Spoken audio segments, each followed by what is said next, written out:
that. But he put it out there, Matt, and he said, I was invited, but I've politely declined, and he's going to stay there, which I totally get, because it would be an issue. I think there would be a problem, and you never know how WWE can be, and especially if you look at what happened with Billy Gunn at the Hall of Fame. I mean, they just couldn't help themselves. So I think that's a wise choice. But to the original point, it's interesting that Jim Ross himself, he believes that AEW should not mention WWE at all. In this case, so maybe JR, if he has influence there, maybe that's the message he's putting across to them as well, and the likes of Tony Khan and Cody Rhodes and all the rest of it, because obviously we've had that symbolic thing, Matt, where Cody Rhodes took out the Triple H, the chair, the throne as it was, and smashing it into pieces. But yeah, I just feel like, hang on a minute, let's just stick to our own products, because that's surely going to be the best way. But just surprised WWE have been doing it. So yeah, going back to the show, Matt, I can't say I've seen Evolve, and I don't think you have either. So I can't comment on the show. I've seen clips here and there. I've seen Matt Riddle, bits and pieces of him. By all accounts, it was excellent. Paul Heyman showed up there as well. So WWE had a lot of influence there, Matt, going into it, and obviously it's great for Evolve. I mean, first and foremost, they booked this a while ago. Like, this was always set. It was just that WWE thought, hang on, we'll send them more talent and we'll film it as well. So that was the difference. But it's great for Evolve because it puts them out there, and I think we've seen WWE with progress, Matt, in our country, and it can work effectively for these promotions. So I'm kind of pleased for them.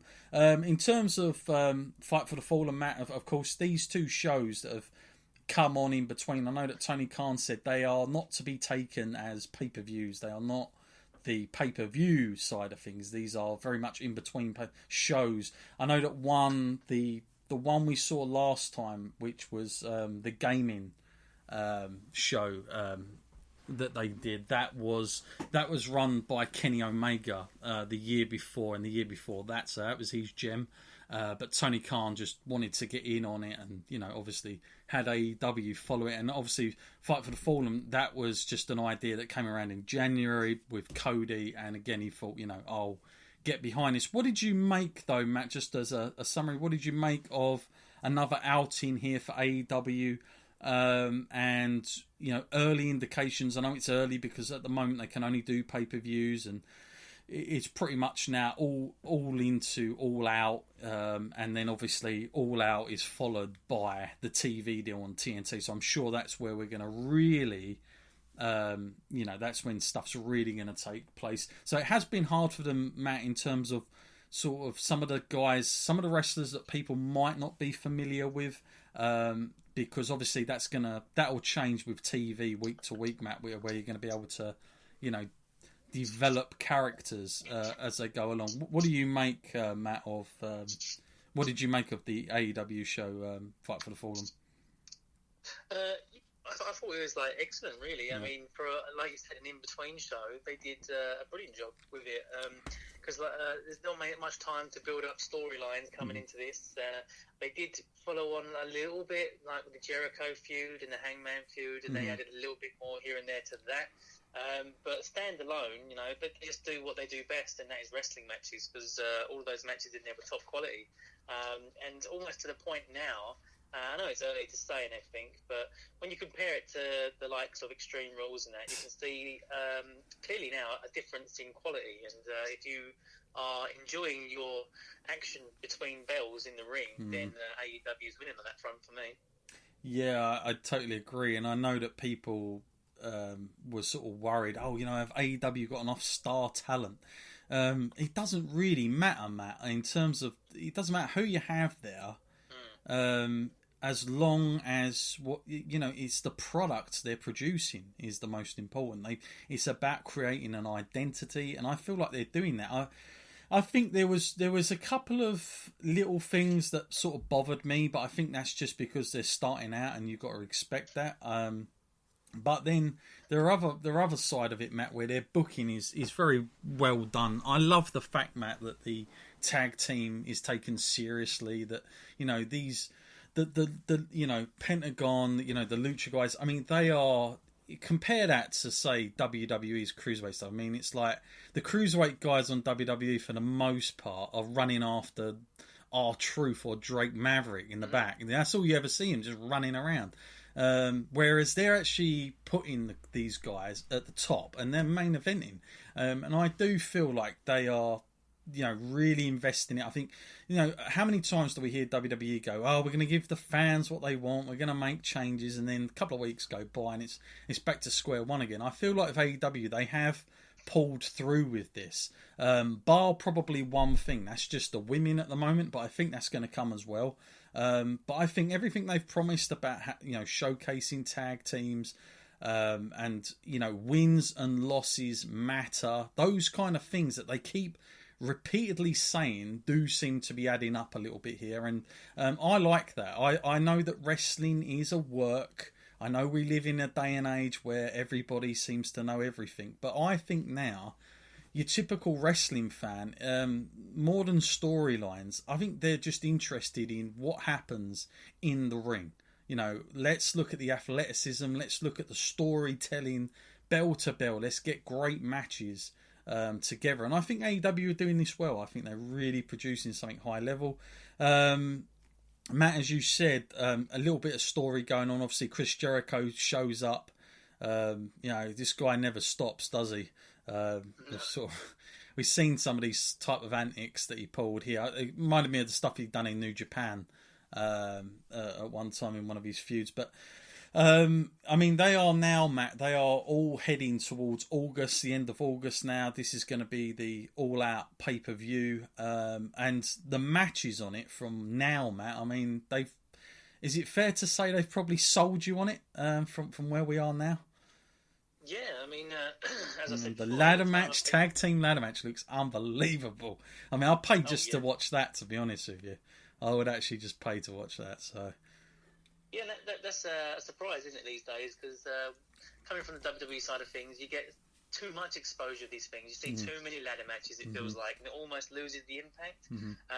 But you're hearing now about AEW and how you're going to see two of these, it's almost certain that they're two of the best tag teams in the world. So, and you're going to see them come together under the rules of ladder match. It just reignites that old style feeling of when you used to see Edge and Christian and the Hardys in a ladder match. You're getting that kind of vibe, and that feeling back, like a bit of nostalgia. But it's going to be, I'd have to say, even better, because wrestling's always evolving and people are willing to take bigger risks. And I mean, I'm not saying they should, but when you're starting up and trying to make an impact with a new company, you're bound to actually feel some of that and get some of that on those nights.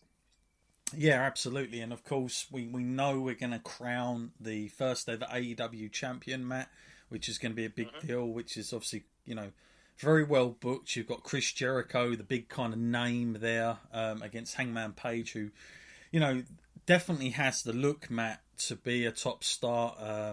I've seen his work for a while, but, he's going to be, I think, one of the top guys there without a doubt. And, you've got a flock of guys just behind him that you can see where they're going in the future, but they're not going to rush it. I don't think they'll rush it too much. I think they're going to continue to develop these guys for as long as they can. And of course, John Moxley will be facing Kenny Omega, Matt. So it's like 3 matches there that they've sort of started on already, and very, very decent card. I mean, I'm not even sure you need all 3 of them, but those in themselves will do it. And this is the thing I like about AEW, and I know it sounds a bit odd, but I like the fact of the old school main event system. I like to just have, those 3 matches, and one of them is a tag team match, by the way. So whether you include that, I don't know. But to have 3 matches, that's fine with me, and I'm happy to have a card that isn't, it doesn't have to be top to bottom, all out 5-star matches all the way through. You can have some other stuff. You can have a bit of variety in there, and then they build and build and build, and you get to the serious stuff at the end. I'm totally happy with that. I don't know how you feel about that in this day and age, Matt, because I know with WWE they have sometimes they'll put a main event on first, then they feel like the fans might get bored, so they have sort of in-between matches, then they have a big match in the middle, and then at the end. For me, I I used to like it, but now I actually don't. I'm really much more for the old school thinking, and I like to be focused on my main events, the importance of it, because without it, it kind of makes everything look just a bit of a cluster. Like, where is the importance? Is it the belt or is it not? But I like the fact that AEW are doing this. It does remind me of very old NWA booking, which probably comes from Cody. But what about you, Matt? How do you fit with that? Yeah, I'm a fan of that. I like to see the progression of wrestlers, and if you're just tuning in, you like to know who the actual top dog is, don't you? Yeah, So yeah. as the night progresses, you see who they consider to be the top draws, and I like that kind of system. I know WWE do it differently, and you throw out like a heavyweight title match, at the start of the show sometimes, and you kind of think, why? This is if this is a pay-per-view thing, and you spent $20 or £20 on this, you'd think, well, I paid to see that match and I'm seeing it first, so do I really need to stay tuned for the rest of what's going to happen? I do like that structure, but it does so many things right, and there's so many times we can look at it and compare these two companies to one another. But even the undercard and the wrestlers they don't consider to be maybe like their top attractions, I'm looking at them and I'm thinking, wow, this is just an incredible bunch of talent that they have put together. Even the ones who, when I first started watching it, I didn't know so well. I realised they relied heavily on Japanese wrestlers at some points. But now I'm starting to realise that perhaps that one in particular, Riho, she's like amazing. And I've seen more of her in the last 3 months than I've seen of Asuka or Kairi Sane, for instance, who should be getting all kinds of great exposure. So it's almost like AEW are doing a better job of working with the Japanese talent even. Yeah, and they of course have good connections. Of course, Sean Spears, Matt, aka of course from the WWE. He of course he's now there as well.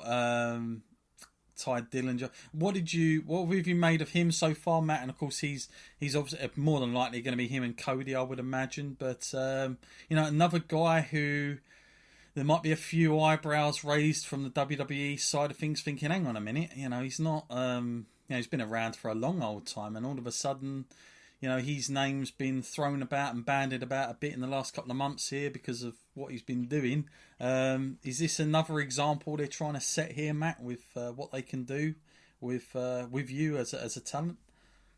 Yeah, I guess it is. And there's no doubt that he had a decent following even through his WWE days. He that whole 10 thing almost became sort of an annoyance to WWE in the end. Couldn't get sort of the counts in when you were counting someone out because of it. He's definitely got that popularity, got that following, and he's come to AEW. He's had a bit of a sort of a cosmetic change. He's changed his look a little bit and his style, perhaps, but he has tried to maintain some of his old gimmick. But then it's a bit of a hybrid now, perhaps. So perhaps that shows that you can have sort of some creative control over your characters when you do arrive at AEW, which is also something other people perhaps in WWE were looking at and thinking, okay, so perhaps I can take my character to the next level. But then equally, you go there and you try and shock and you make an impact, you hit someone over the head with a chair unprotected and you get some kind of bad publicity. But like I said, all publicity is good.